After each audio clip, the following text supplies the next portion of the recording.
ahí en directe. Què hi podem avançar, Mariajo? Apunta, tu apunta que això t'agrada. Sempre tu saps que a mi això me rechifla. Doncs mira, anem a veure una continuïtat pel que fa a la línia natural. Ve l'hivern, ve el fred i busquem peix d'animals naturals que siguin molt càlides.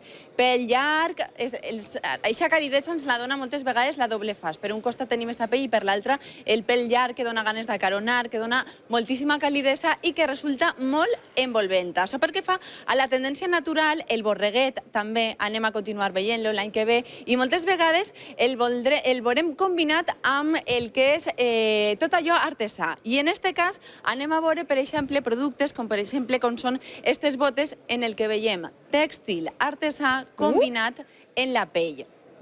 És una tendència que xafa a fer de cara a l'any que ve molt de tèxtil combinat i barrejat en la sabata, per a donar-nos, per exemple, en sabates retro, això en este mocassí, i atenció a esta forma que comença a veure's ja enguany, que no és ni ballarina ni és mocassí, és el slipper. Enguany ja se comença a veure prou per les botigues. Com si fos una sabata d'anar per casa, no?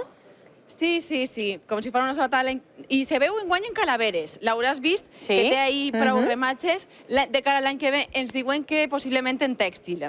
Veig a fan fort, esta sabateta. Planeta, Còmoda. Però de totes maneres, esta és una fira per a professionals i els professionals normalment la matèria primera per excel·lència per al calcer és la pell. Com va ser la pell? Què veurem l'any que ve? La máxima tendencia. El año que viene lo que va, las tendencias que hay es siempre hablando de pieles rústicas, bombeadas, cepillados, como este artículo para hacer tipo simulaciones envejecidos. Sí.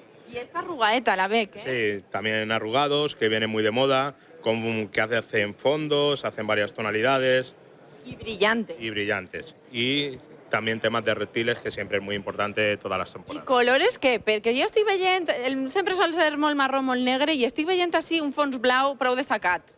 Este año los colores como en invierno siempre son unos colores clásicos, pero siempre este año se ha optado por entrar por unos morados, unos verdes, unos azules, tonos así, y luego unos... I també anem a veure això que tenim així. Ja hem començat a veure l'enguany, però vosaltres veniu d'Itàlia i ens digueu que... En Italia está auténticamente el furor es este tipo de artículos, combinados siempre con pieles envejecidas. Está muy, muy fuerte. Molt bé, moltes gràcies. Tenim aquestes línies més rústiques, però atenció perquè torna, Laura, també lo de sempre. Això no falla, és la sabata clàssica. Això també torna amb molta força.